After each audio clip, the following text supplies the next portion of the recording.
Move, inmate! The cafeteria sound died like somebody yanked the power cord. Officer Grayson charged, boots slamming tile, baton already halfway up, face twisted like he'd been waiting all week to unload it. Maya Brooks didn't flinch, didn't raise her hands, didn't even step back. He closed the gap fast, too fast, and then it happened. A single blink of motion. Maya turned her shoulder, shifted her weight, and caught his wrist like it belonged to a training dummy. Her other hand slid under his elbow, gentle, surgical. Grayson's baton clattered to the floor. His knees folded like wet paper. He hit the tile with a sound that made half the room wince. Not because it was loud, because it was impossible. Grayson, Redstone's loudest bully, the one who made grown men stare at their trays, was suddenly on his knees, gasping, eyes wide, mouth open like a fish pulled out of water. "Please," he choked, let go." Maya leaned close, voice calm as rain. "You ran at me." Every tray in that cafeteria froze mid-air. Forks hovered, guards stopped walking, inmates forgot how to breathe, and in the far back, Tank, Redstone's biggest nightmare in human form, slowly stood up. Because that wasn't how this place worked. Not here, not ever. If you've ever been pushed, disrespected, or treated like you're supposed to stay small just to keep the peace, drop a comment. I'm done staying small. And if you want more stories where the underdog flips the whole table, like and subscribe. Let's get into it. Redstone Correctional Facility was built like a machine that ran on routine and humiliation. The walls were the color of old ash. The air smelled like disinfectant and tired promises. Every day had the same rhythm. Count, chow, work, count again. Like time itself got locked up and forgot it used to move. Maya Brooks learned early that loud got you hurt. So she lived quiet. Quiet wasn't weakness to her. Quiet was strategy. It was survival. It was knowing when to speak and when a place like Redstone would twist your words into a weapon. She wasn't tall. She didn't have the kind of presence that made a room step back. But she had stillness. That strange kind of calm that didn't beg anyone to like her or fear her. It just existed, like a stone in a river that refused to move for the current. That was why Officer Grayson hated her. Grayson didn't bully the loud ones. Loud ones fought back, and fights created paperwork. He bullied the quiet ones, the ones who swallowed their anger like medicine, the ones the system expected to break. Grayson walked through Redstone like he owned the oxygen. He always had an audience. Other guards who laughed too hard at his jokes. Inmates who looked away because they understood the math of consequences. His favorite trick was humiliation that looked legal, a slow pat-down that went a little too long. A comment said just loud enough to sting but soft enough to deny. A tray, accidentally knocked to the floor. A morning count where he made you stand longer than necessary just because he liked watching your legs shake. Maya got all of it. She never filed grievances, never complained, never raised her voice. That silence did something ugly to Grayson's ego. Silence told him she didn't see him as powerful. Silence told him she didn't fear him the way he wanted. So he kept escalating, chasing a reaction the way a gambler chases a win. And the thing about Redstone was this: everyone watched. Not just for entertainment, for information. Because in prison, the smallest shift can decide who eats, who gets protected, who gets preyed on. Maya didn't know it yet, but her quiet endurance had begun to irritate more than just a guard. It had caught Tank's attention. Tank wasn't a nickname. It was a warning. He was built like a door you couldn't push open. Thick shoulders, thick arms, thick neck. The kind of body that made you understand violence without needing it explained. His face wore old scars like punctuation marks. His eyes were flat and patient, like he could wait forever to make a point. People said he ran the block. The truth was, he didn't need to run anything. His existence managed behavior. Guards respected him because chaos was easier when it had one leader. Inmates feared him because fear kept you breathing longer. And in a place like Redstone, fear was currency. Tank had rules. You didn't touch his people. You didn't steal from his tables. You didn't embarrass him. But there was one rule that mattered more than all the rest. You didn't make him look irrelevant. And Maya's refusal to react to Grayson, her stubborn stillness, was making waves. Because if a guard could publicly humiliate someone every day, it sent a message that the block had no spine. And if the block had no spine, Tank wasn't Tank anymore. So when Grayson made his biggest move yet, Tank decided he'd handle it, on his schedule, in front of everyone. Like a lesson, like a reminder. That day at lunch, the cafeteria felt louder than usual, like the air itself had gossip in it. Maya stood in line with her tray, eyes down, shoulders relaxed. She moved with controlled economy, no wasted motion, no nervous fidgeting. Just a quiet woman in a loud cage. Officer Grayson watched her from the side like a man looking at a target. "Brooks," he called. Her line paused. People pretended not to listen while absolutely listening. She didn't answer. Not because she didn't hear. Because she knew the trick. Speak, and he'll twist it. Grayson stepped closer. "Brooks, you deaf or you stupid?" A few laughs flickered from a guard group near the door. Grayson liked that. Liked the choir. Maya finally looked up, not in challenge, in acknowledgement. A calm glance like a clock checking the time. Grayson smirked. "Stand out, right now." Maya stepped out. He circled her slowly like he was inspecting merchandise. "You've been real quiet," he said. "Too quiet. Makes me wonder what you're hiding." Maya said nothing. Grayson raised his voice just enough for the room to catch every word. "Maybe you think you're better than everybody here. Maybe you think you're special." He leaned in. "Newsflash, Brooks. You are nothing in this place." He knocked her tray. Hard. Food slid, milk spilled. The whole tray teetered and dumped. The cafeteria went silent. Then that low prison murmur started, the one that tastes like blood before it hits the floor. Maya looked at the mess, looked at Grayson, calm, still, and that was the problem. Grayson's smile tightened. "Clean it up." Maya crouched, slowly, carefully. She picked up the tray like it mattered, not because she enjoyed humiliation, because she refused to let him make her ugly. She started wiping the milk with a napkin. Grayson's voice came sharp. "Not with that. With your shirt." A ripple went through the room. That was crossing a line. Not prison line. Human line. Maya paused. Grayson leaned down. "You heard me." And in the back, Tank stood. Not fast, not dramatic, just rising like thunderclouds stacking. He started walking toward them, each step heavy and sure. "Grayson!" Tank called, voice deep enough to calm the room and poison it at the same time. Grayson turned, annoyed. "Sit down, inmate." Tank didn't stop. "You doing too much," Tank said. "She already cleaned it." Grayson's eyes flashed. He looked at Tank like a dog looks at a bigger dog, but still wants to bark. "You gonna tell me how to do my job?" Tank smiled, and it wasn't friendly. "No.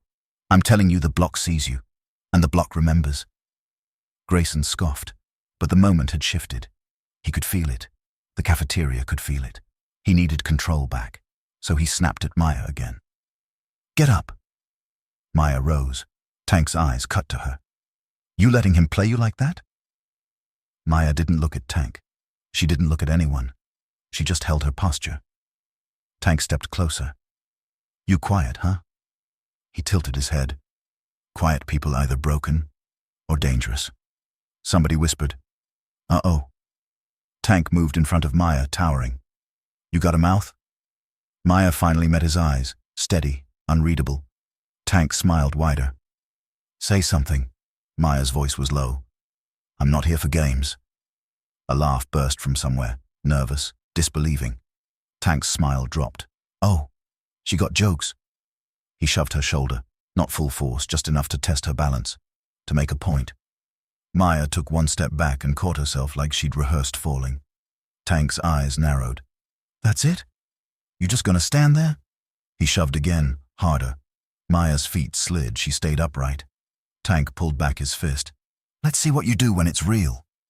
That was when Grayson, smelling opportunity, moved in fast from the side, raising his baton like he wanted to join the show. "Maya Brooks!" he barked. "Hands up!" The room exploded into motion. Voices, chairs scraping, adrenaline hitting. Maya didn't raise her hands, because in that instant, two predators had closed in at once, and Maya's silence wasn't fear, it was focus. Tank swung, Grayson charged, and Maya moved. Maya shifted her weight like she'd been taught by someone who understood physics better than anger. Tank's punch cut air. Maya stepped inside his swing, too close for his power to land clean, and tapped his elbow upward while turning her hip. Her other hand caught his wrist and guided the momentum past her like she was redirecting a heavy door. Tank stumbled forward. Maya's foot hooked behind his ankle, and with a twist that looked almost gentle, she took his base. Tank hit his knees hard. The cafeteria erupted, shouts, curses, laughter, disbelief. But it wasn't over. Grayson was already on her, baton raised. Maya turned and caught his wrist mid-swing, firm, precise, like she'd caught a falling glass before it shattered. Her hand slid to the joint. A small rotation, a small pressure, a big result. Grayson's face changed in real time, from rage to shock to pain to fear. His knees collapsed. The baton dropped. He wheezed, eyes wet, voice cracking. "Stop, stop, please!" Maya leaned close, calm as a nurse. "You ran at me." She didn't break his wrist, didn't dislocate anything. She could have. She didn't. Because her point wasn't destruction, it was control. And control was the one thing Redstone had tried to steal from her.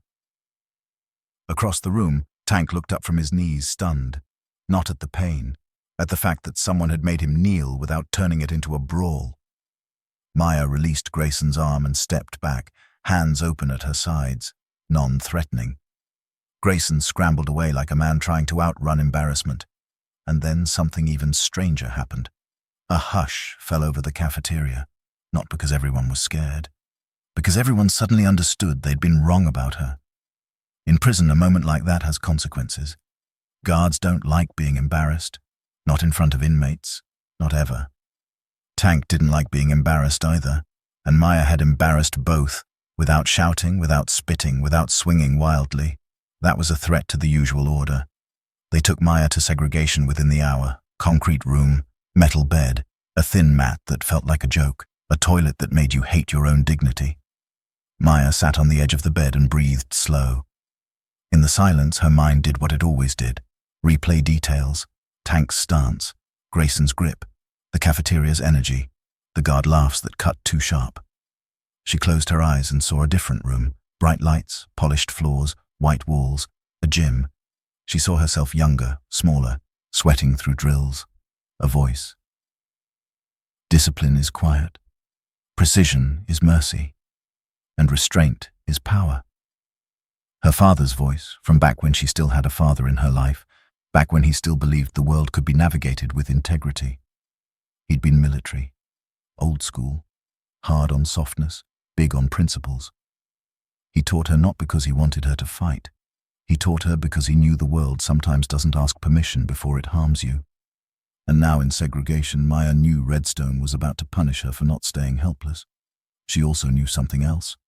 Grayson wasn't done. A bully never is, until the world makes him stop.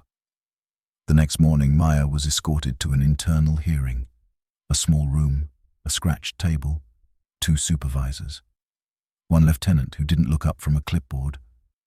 Maya stood with her hands behind her back, eyes forward. Grayson sat across the room, wrist wrapped, jaw tight.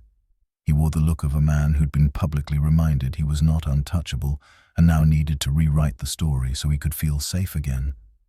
The lieutenant cleared his throat. "Inmate Brooks, you are accused of assaulting a corrections officer." Maya said nothing. Grayson jumped in. "She attacked me, unprovoked. I was restoring order." The lieutenant looked at Maya. "Is that true?" Maya's voice was calm.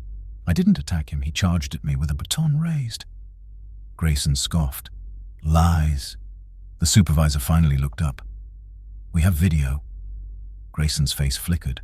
Not fear. He'd convinced himself the system would protect him.